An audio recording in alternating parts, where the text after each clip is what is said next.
გადაცემის მხარდამჭერია ფრანგულ-ქართული სამედიცინო ცენტრი კახეთი იონი.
Პატრიოტ ტელემაყურებლებო, ჯანმრთელობა ტელეკომპანია გურჯაანის ეთერშია, გამარჯობათ.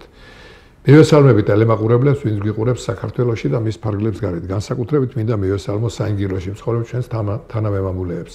შეგახსენებთ იმასაც, რომ გადაცემის მხარდამჭერია ფრანგულ-ქართული სამედიცინო ცენტრი კახეთი იონი, სადაც წარმატებით მიმდინარეობს სკრინინგით გათვალისწინებული გამოკვლევები. ეს გამოკვლევებია მანდილოსის სარძევე ჯირკვლების, სადაც უნდა მიმზადდნენ 40-დან 70 წელს ასაკის მქონე ქალბატონები, საშვილოსნო სკელის გამოკვლევა 25-დან 60 წელს ასაკის მქონე მანდილოსნები, მსხვილი ნაწლავის გამოკვლევა 50-დან 70 წელს ასაკის მქონე მოქალაქეები და პროსტატის გამოკვლევა 50-დან 70 წელს ასაკის მქონე მამაკაცები. თბილისის გარდა საქართველოს ყველა რეგიონიდან ცხადია, ყველაფერი უფასოდ. აქვე გახსნიან და ფუნქციონირებს დიალიზის და ქიმიოთერაპიის კაბინეტი. შესაბამისი კუთხით დაავადებული შეუძლიათ მიმზადდნენ და ჩაიტარონ სათანადო მკურნალობა. შეგახსენებთ იმასაც, რომ ფრანგულ-ქართულ სამედიცინო ცენტრი აღჭურვილია უახლესი თანამედროვე სამედიცინო აპარატურით და დაკომპლექტებულია მაღალკვალიფიციური სამედიცინო პერსონალით. დღევანდელი ჩვენი გადაცემის სტუმარია ფრანგულ-ქართული სამედიცინო ცენტრის ექიმი ქავტონი მანანა კანდელაკი.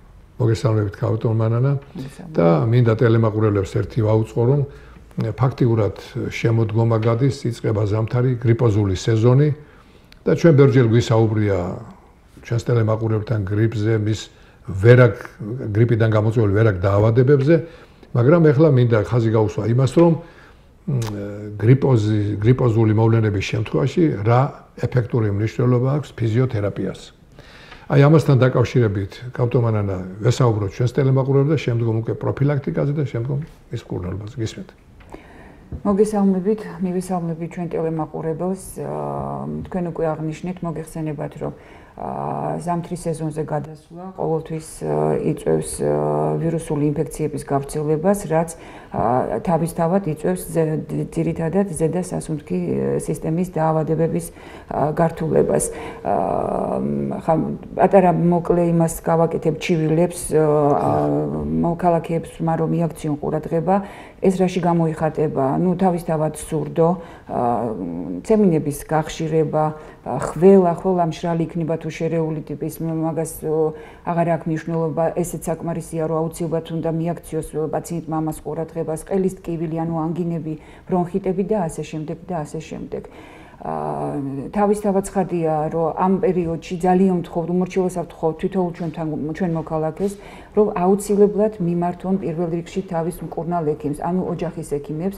დღეს ჩვენს ქვეყანაში მადლობა უფალს, რომ ხელეწიფებას უყოლას, რომ აქვს არჩევანი და ნებისმიერ კლინიკაში აირჩიოს თავისი ოჯახის ექიმი და მიიღოს იქ სათანადო მომსახურება, რომელიც შეიძლება რომ ჩატარდეს მის მიმართ. პირველი ეს თხოვნა ჩვენი მოქალაქეებისაც, რომ არ დაიწყონ თვითმკურნალობა, რასაც მივყავართ მერე შემდეგ ძალიან ცუდ შედეგამდე და ცუდ გართულებამდე.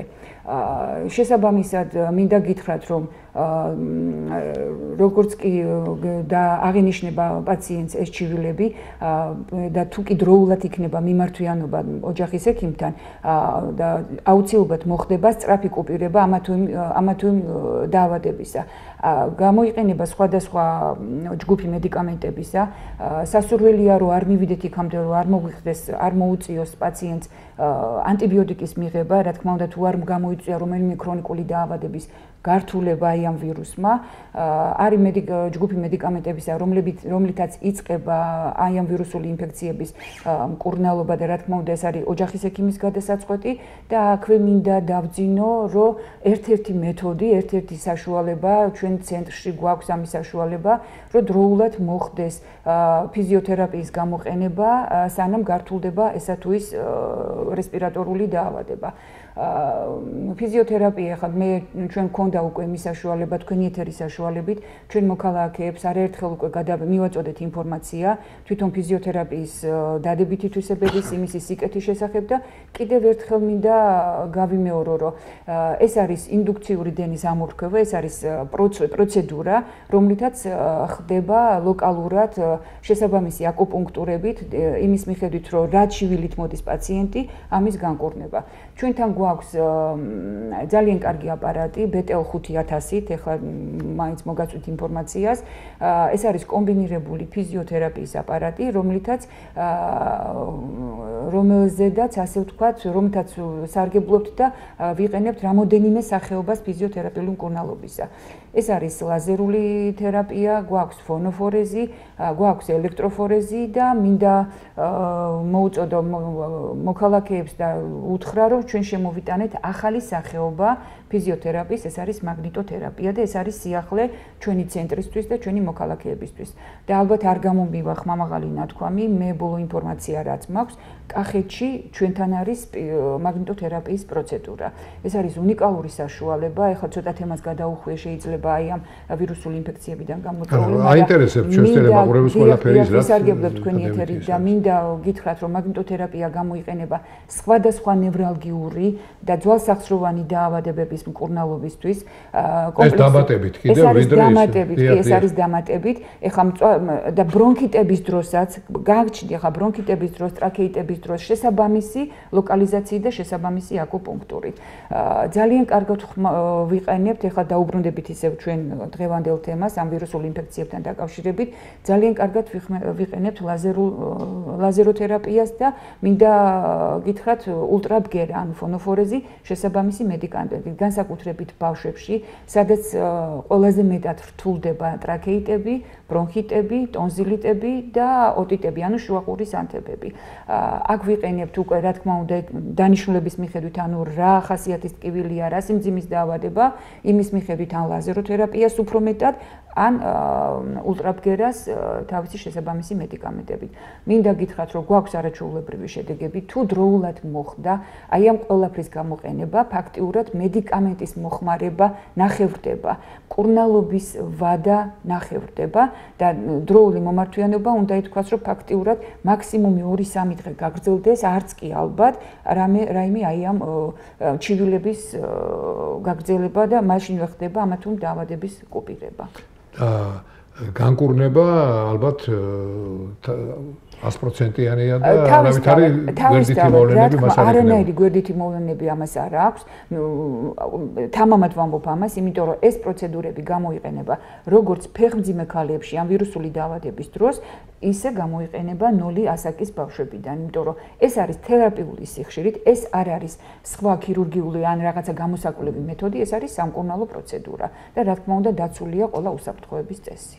ხავთომანანა, ჩვენ საუბრის დასაწყისში აღვნიშნეთ, რომ ადამიანს, რომელსაც სიმპტომები აღენიშნება, ვირუსული ამ შემთხვევაში, ის ცხადია აუცილებლად ოჯახის ექიმთან უნდა მივიდეს და თვითმკურნალობას უნდა დაანებოს თავი. აუცილებლად. მაგრამ რატომღაც ისე არის ჩვენთან დამკვიდრებული, რომ პირველ რიგში ის იწყებს, თქვათ, ცხელი სასმელებს, იგივე ჩაი ან სხვა ისეთი სათბურების გამოყენებას, რომელიც თითქოს მისაღებია მისთვის და ეს პრაქტიკაც არის ამისი, რომ ხშირ შემთხვევაში შესაძლებელია განკურნებულიყო კიდეც ვინაიდან ადამიანები თავისი ცხოვრების მანძილზე იყენებდნენ ამას.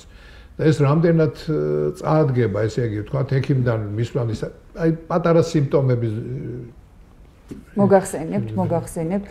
ეხლა სიმპტომები, ანუ ჩივილები, მე იმიტომ აღვნიშნე, რომ ჩივილები თუ მაგალითად პაციენტს დაეწყო ეს ჩივილი პირდაპირ ყელის ტკივილით. ხო? არ არის აუცილებელი თავიდანვე ყველა სიმპტომი იყოს ან ქონდეს ტემპერატურა. ნუ ხა პირველი რა თქმა უნდა დახმარება ეს არის სიცხის დამწევი მედიკამენტების მიღება და რაც შეეხება ყელის ტკივილს, აი ყველა მინდა რომ ამას გაუსვა კაფიოთ ხაზი. არავითარ შემთხვევაში ამ დროს როცა არის ყელის ტკივილი, ანუ მიდის უკვე იქ ანთებითი პროცესი, ლორწოვანის ანთება მიდის, ამ შემთხვევაში არავითარ შემთხვევაში ცხელის სითხეებით არ უნდა დაიტვირთონ. უნდა დაიტვირთონ სითხეებით, ოღონდ უნდა იყოს სითხე თბილი, ნუ ცივი თავისთავად არა რა თქმა უნდა.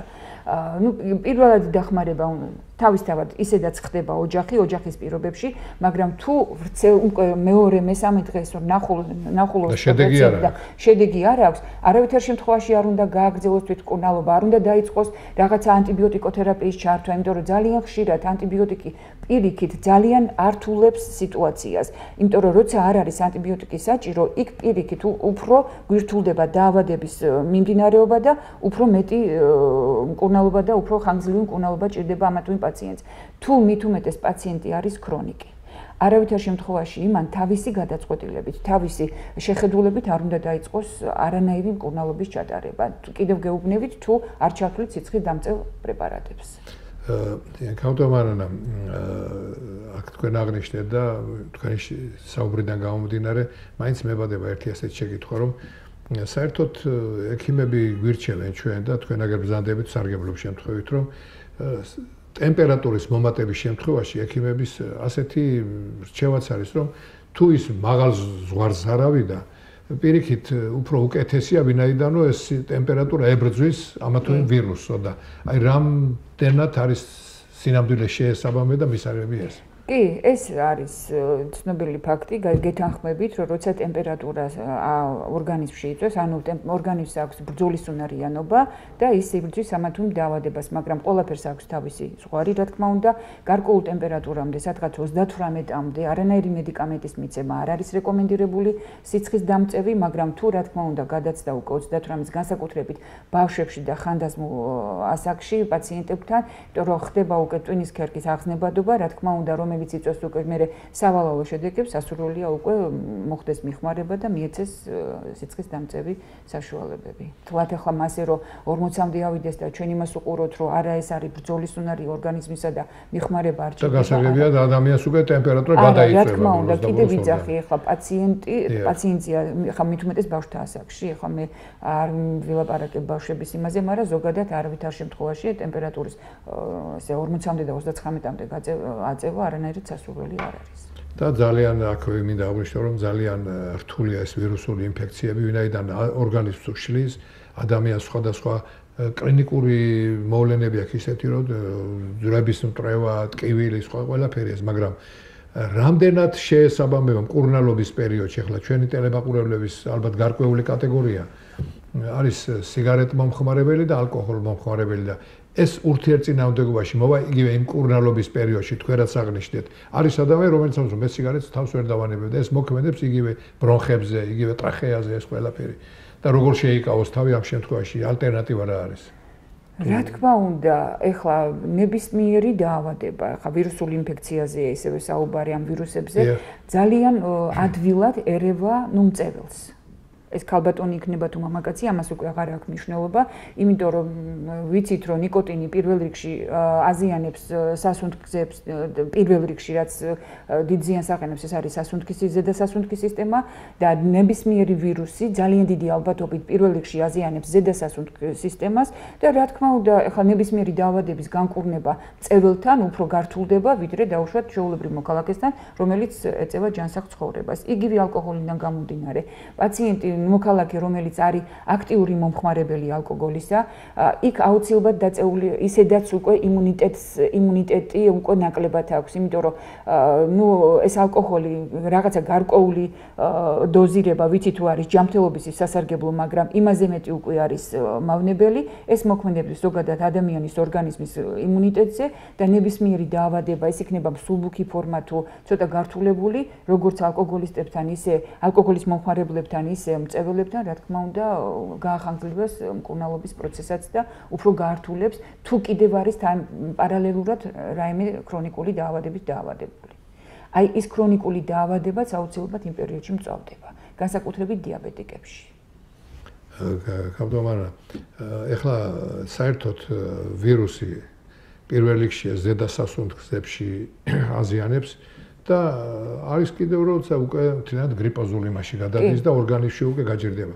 აი კონკრეტულად თქვენ კი აღნიშნეთ რომ აუცილებლად საჭიროა რომ პირველივე შემთხვევაში მივიდეს ექიმთან, მაგრამ უკვე როდესაც ორგანიზმში უკვე ეს გაჯერდება, ორგანიზმი უკვე ფაქტიურად დაავადდება ამით. შორს წასული ხომ არ არის და ხომ არ რთულდება შემდგომში მისი განკურნება ან ვადები. აი ამიტომ მე თავიდანვე აღვნიშნე რომ მართლა უმორჩილესად ვთხოვ ჩვენ მოქალაქეებს რომ არ წავიდეს შორსწასული ფორმა, რომ არ წავიდეს უფრო გაღრმავება, რომ არ წავიდეს დაზიანებები, იგივე ბრონხიტის სახით, იგივე პნევმონიების სახით, რომლებიც მე ძალიან რთულდება, თავიდანვე 2 დღის ყურების შემდეგ თუნდაც რომ ნახავენ რომ 2 დღის განმავლობაში, თუნდაც 3 დღის განმავლობაში აღარ აქვს შედეგები თვითმკურნალობას, ძალიან დროულად უნდა იქნეს მიმართვიანობა ექიმთან, რომ ჩატარდეს სათანადო გამოკვლევა თუნდაც სისხლის საერთო ანალიზის სახით, თუ საჭიროა რენტგენოლოგიური გამოკვლევა, რომ დროულად იქნეს სწორი მკურნალობა დაწყებული, რომ არ გართულდეს ესა თუ ის მდგომარეობა.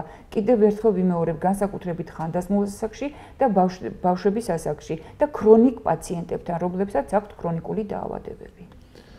გასაგებია და ერთია კიდევ რომ როდესაც პაციენტი გადაწყვეტს რომ ფიზიოთერაპიით დაიწყოს მკურნალობა ამ შემთხვევაში ეს ერთგვარ სიფთხილესთან არის დაკავშირებული, რომ მისი პროცედურების შემდგომ გარკვეული საათები, გარკვეული პერიოდი უნდა მოერიდოს იგივე სიცივეს, ნუ გარკვეული წესები დაიცვას ექიმისა. წინააღმდეგ შემთხვევაში რა შეიძლება მას უფრო შესაძლებელია რომ გაურთულდეს თუ უფრო სხვა მოვლენებმა იჩინოს თავი, აი. კი, მოგახსენებთ. ზოგადად ნებისმიერი ვირუსული დაავადების დროს, როცა უკვე დაინფიცირებულია პაციენტი, თუნდაც არ იყოს ფიზიოთერაპიით მკურნალობა, ისედაც უნდა იყოს, რა თქმა უნდა, თბილ გარემოში. უნდა ერიდოს ცივ ჰაერთან კონტაქტს, თუ არ ჩავთვლით, რომ პირბადის საშუალებით შეუძლია სუფთა ჰაერზე ისუნთქოს, გამოვიდეს, მოერიდოს ხალხმრავალ საზოგადოებრივი შეხლის ხალხმრავალ ადგილებში ყოფნას თუ არ არის ამის აუცილებლობა და ნებისმიერი ფიზიოთერაპიის დროს აუცილებელია, რა თქმა უნდა, შენარჩუნებული იყოს ის ტემპერატურა, რაც ორგანიზმმა მიიღო იმ პერიოდში მკურნალობის სახით ფიზიოთერაპიიდან გამომდინარე. უნდა იყოს მუდმივი ტემპერატურას ვეძახით ამას. აუცილებლად პირბადით უნდა იყოს, ან შესაბამისი დოლბანდით, შალფი იქნება თუ რაც იქნება, რაღაცა, გარკვეული პერიოდზე არ არის მაგაზე საუბარი, ზაფხულში, ხშირი ზაფხულშიც გვაქვს ასეთი გაციებები და ის ხშირია, მაგრამ ზამთარში თვითონ უნდა ერიდოს აი ამ გაციებას და თვითონ უნდა ერიდოს პაციენტი ცივ ჰაერთან ესე კონტაქტს თავისთავად, თუნდაც არ იყოს ფიზიოთერაპიული მკურნალობა ჩატარებული. მე ზოგადად ვიძახი, მაგას უკვე აღარ აქვს მნიშვნელობა, ისედაც უნდა იყოს დაცული პაციენტი ცივ ჰაერთან კონტაქტისაგან. და ერთია კიდევ რომ ეხლა თქვენ როგორც ექიმი და სპეციალისტი ალბათ გაგვიხსნით და გაგვიმარტავთ ამას. ცხადია, საზოგადოებაში არსებობს ასეთი აზრი მუსირებს, რომ ფიზიოთერაპიის დროს იქ გარკვეული დასხივებებია, გარკვეული რაღაცა, ალბათ უმნიშვნელო, მაგრამ მაინც ფიქრობენ, რომ რა შეიძლება ამან დადებითთან ერთად უარყოფითი გამოიწვიოს. ხო არ არის ან ჭარბი მიღება, ან საერთოდ მისი დასხივების დროს რაიმე სხვა გვერდითი მოვლენები, ისეთი, რომელიც სხვა ორგანოსთვის იქნება მისაღები არ იქნება. კი ბატონო, მოგახსენებთ. მე აღვნიშნე და კიდევ ერთხელ მინდა ხაზი გაუსვა, რომ ეს არის პროცედურა, სამკურნალო პროცედურა და არა დასხივების მეთოდი. ეს არის თერაპიული სიხშირეზე დაფუძნებული პროცედურული მკურნალობა და არა იმ სიხშირეზე გათვლილი პროცედურა, რომლითაც ხდება ამა თუ იმ დაავადების, ამა თუ იმ ორგანოს გამოკვლევა. ძალიან განსხვავებულია. ეს არის პროცედურა, რომელსაც ხმარობს და პირდაპირ ეს უკვე ახალი არ არის და წლებია უკვე ფიზიოპროცედურული მკურნალობა არსებობს მთელ მსოფლიოში და უკვე ჩვენთანაც უკვე 80-იანი წლებიდან აქტიურად. ეს არის პროცედურა, რომლითაც ხდება მკურნალობა ფეხმძიმე ქალებისა და მნოლი ასაკის ბავშვებიდან. ანუ აი აქედან გამომდინარე, ამიტომ ვიძახით ხმამაღლა, რომ ამას არ აქვს გვერდითი ეფექტი. თუმცა კატეგორია პაციენტებისა, სადაც გვაქვს დაუშვათ არის ონკოლოგიური პაციენტი, სადაც არის დაუშვათ ბავშვად, გარკვეული დაავადებების დროს იქ იქნება საკვერცხის კისტანი. ეხლა არის რაღაცა პროცედურები, გაჩნია რა დაავადების დროს ვაკეთებთ ამ ფიზიოთერაპიას, რომელთანაც გვჭირდება გამოკვლევა ამა თუ იმ ორგანოსი. თუ არის კენჭი, სადაც არის კისტა, დაუშვათ საკვერცხის კისტა, სადაც არის კიდევ აღნიშნე ონკოლოგიური პაციენტები, იქ რა თქმა უნდა ძალიან დიდ სიფრთხილეს ვიჩენთ, იმიტომ რომ ონკოლოგიურ პაციენტებთან, იმიტომ კი არა რომ რამეს გაგვიმწვავებს, უბრალოდ შეიძლება ვერ მივიღოთ ის შედეგი, რაც გვაქვს და ამიტომ ზედმეტი ჩარევა უკვე აღარ არის ხოლმე საჭირო აი იმ დაავადების სამკურნალოდ პარალელურად რაც მიდის ამ ონკოლოგიურ პაციენტებთან. რაც შეეხება კენჭის როცა არის კენჭოვანი დაავადება, ეს არ აქვს მნიშვნელობა, ნაღველკენჭოვანი იქნება თუ თირკმელკენჭოვანი დაავადება, იქაც რა თქმა უნდა კენჭის ზომას გააჩნია, ის ზომაც როგორ არის და ხა 3 მმ-მდე და 4 მმ-მდე პრობლემა არ არის.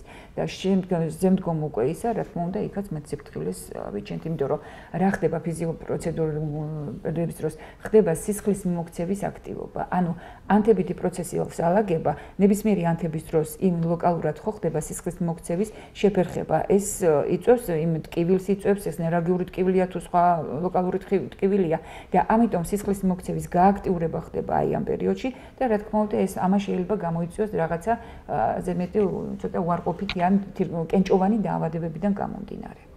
დანარჩენი ახლა რომ გითხრათ რომ რამე ასეთი გვერდითი არა, ნამდვილად არა, თორე ასეთ ამამად ჩვენ ვერ გამოვიყენებდით, ვერც ფეხმძიმე ქალებში კიდევ ამბობ და ვერც ასაკიდან ვიყენებთ ფაქტიურად ბავშვებში. და ქალბატონო რა ინტერვალით კეთდება, თქვათ ადამიანმა მოქალაქემ ჩაიტარა პროცედურა, განიკურნა. ხო. ყველანაირ დაავადება.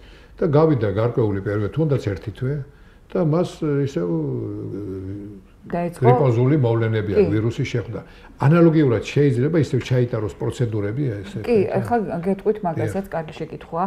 ანუ მოწოდებულია და გვაქვს ჩვენ საშუალება, რომ ფიზიოპროცედურული მინიმალური კურსი არის 10 პროცედურა, მაქსიმუმი არის 25 პროცედურა და საშუალო ოქროს შუალედს რომ ვეძახით და ყველაზე კარგია 15 პროცედურა. თუმცა დროული მომართვიანობის დროს, აი მე ისე ტრიალებ ამ ვირუსული ინფექციების გარშემო აბსოლუტურად საკმარისია ხოლმე 3-4 პროცედურაც კი. თუ დროულად მოხდა მომართვიანობა და თუ არ არის გართულებული. და განმეორებითი კურსის გაკეთება შეგვიძლია 10 დღეში, შეგვიძლია 2 კვირაში, შეგვიძლია 1 თვეში. ანუ გააჩნია რა დაავადებასთან გვაქვს საქმე და კიდევ იმასთან რა სიფრთხილით ექცევა პაციენტი თავის ჯანმრთელობას. მაგასაც ძალიან დიდი მნიშვნელობა აქვს. და აქვე მინდა აღვნიშნო ისიც რომ ზედასასუნ გზებში აი მაგალითად გაიმორის ზღურში ხომ იმ ლორწოვანს ხომ არ დააშრობს და იქ ხომ არ დატოვებს შემდგომში რომ ყალს იმისას რომ ისევ ანთების პროცესი როდესაც დაიწყება შემდგომში გაცივების დროს მას დაეწყოს ტკივილები და იქ რაღაც ყერა დავტოვოთ ყოველ შემთხვევაში. აი ზუსტად იმიტომ არის საჭირო კომპლექსურ თერაპიასთან. მე არ მინდა ვთქვა, რომ მარტო ფიზიოთერაპიით ხდება ამა თუ იმ დაავადების. იმ კომპლექსურ მედიკამენტებთან ერთად, იმიტომ გვჭირდება ეს ფიზიოთერაპიული მკურნალობა, რომ აი ჩვენი აპარატი არის უნიკალური აპარატი.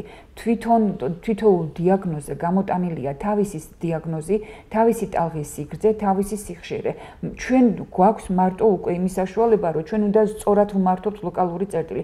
ანუ აპარატი ჩვენ არ გვაძლევს მაგის საშუალებას, შეცდომის დაშვების უფლებას არ გვაძლევს, ამიტომ იქ არის გათვლილი უკვე ყველა სიხშირე, ის ტალღის სიგრძე, რომ იმაზე მეტი არ უნდა მოხდეს ამ პროცედურის ჩატარებით, იმაზე მეტი არ უნდა მოხდეს დასხივება, ანუ სხივის გაშვება, რაც არის მისაღები იმ დიაგნოზისთვის. ასე რომ ჩვენ მართლა უნიკალური აპარატი გვაქვს. გასაგებია, ქავტომარა და ჩვენ ვისაუბრეთ თითქმის ყველაფერს შევეხედა. ხომ არაფერი გამოგვჭა ისეთი, რომელიც ამ დარგს უკავშირდება, რომ ტელემაყურებლებისთვის გასაგები გავხადოთ. გამორჩენით მე მგონი არაფერი, იმიტომ რომ ფაქტიურად ზოგადად ყველაფერს შევეხეთ, მაგრამ მე კიდევ ერთხელ მინდა ცოტა თემას გადაუხვიო, რა თქმა უნდა.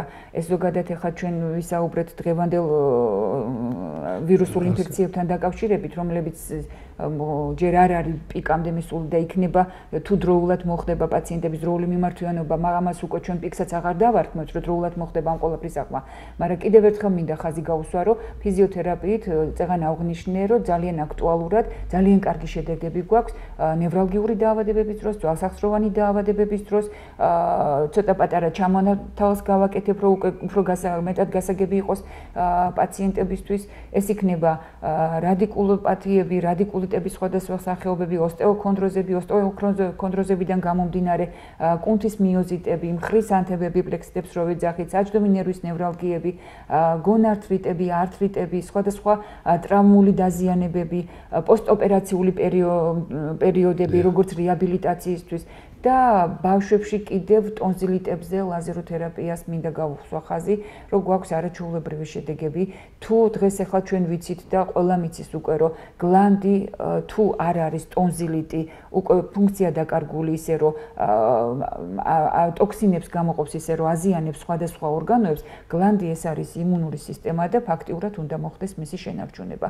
ამიტომ მორი რიგი გამოკვლევების შემდეგ, თუ გლანდი არ არის ამოსაკვეთი, სასურველია რომ გლანდი შეუნარჩუნოთ პაციენტს და ამიტომ ხდება ლაზეროთერაპიით მკურნალობა.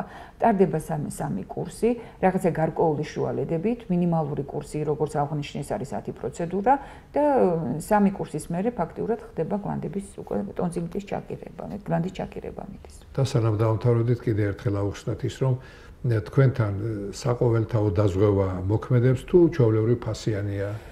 და ხელმისაწვდომი თუ არის. და ჩვენთან მოქმედებს, რა თქმა უნდა, საყოველთაო დაზღვევა, ჩვენ ყავს პაციენტები, მოდიან საყოველთაო დაზღვევითაც, მოდიან სოციალურად დაუცველი პაციენტები, მათ მომსახურება აქვთ შესაბამისი, რა თქმა უნდა, ყოველ შემთხვევაში ოჯახის ექიმთან მიმართვიანობა არის აბსოლუტურად უფასო და მაგიტომ ვთქვი, რომ ყველას ხელეწიფება დღეს, რომ დროულად მოხდეს ექიმთან მიმართვიანობა, რომ სწორად წარმართოს ნებისმიერმა მოქალაქემ თავისი ჯანმრთელობა, რომ მიეცეს ექიმს იმის საშუალება, რომ სწორად წარმართოს მისი ჯანმრთელობა და ისრუნოს ბოლომდე. დიდი მადლობა. პაციენტო ტელემაყურებლებო, მინდა ისევ შეგახსენოთ, რომ გადაცემა ჯანმრთელობის მხარდამჭერია ფრანგულ-ქართული სამედიცინო ცენტრი კახეთი იონი, სადაც წარმატებით მიმდინარეობს სკრინინგით გათვალისწინებული გამოკვლევები, ეს გამოკვლევებია მანდილოსნის სარძევე ჯირკვლების, სადაც უნდა მიბრძანდნენ 40-დან 70 წლის ასაკის მქონე ქალბატონები, საშვილოსნოს ხელის გამოკვლევა 25-დან 60 წლის ასაკის მქონე მანდილოსნების, მსხვილი ნაწლავის გამოკვლევა 50-დან 70 წლის ასაკის მქონე მოქალაქეები და პროსტატის გამოკვლევა 50-დან 70 წლის ასაკის მქონე მამაკაცები თბილისის გარდა საქართველოს ყველა რეგიონიდან. სადიას ყველაფერი უფასოდ. აქვე შეგახსენებთ, რომ გახსნიდა და ფუნქციონირებს დიალიზის და ქიმიოთერაპიის კაბინეტი, სადაც შესაბამისი მკურნალობები შეუძლიათ მიბრძანდნენ და ჩაიტარონ მკურნალობა. დღევანდელი ჩვენი გადაცემის სტუმარი მინდა წარმოგიდგინოთ ფრანგულ-ქართული სამედიცინო ცენტრის ექიმი ქალბატონი მანანა კანდელაკი. ქალბატონ მანანა, მადლობა აქ მომზადებისათვის, მეტად საინტერესო საუბრისათვის და ალბათ ჩვენი ტელემაყურებელი გაითვალისწინებს ყველაფერს და პირველია შემთხვევაში ცხადია იზრუნებს იმისათვის, რომ დროულად მიმართოს შესაბამისად იმ კლინიკურ დაწესებულებებს და გაიშანსაღოს თავის ორგანიზმი. მინდა თქვენთან ერთად დავიმშვიდობოთ ჩვენს ტელემაყურებლებს. კარგად მზადდებოდეთ მომავალ შეხვედრამდე.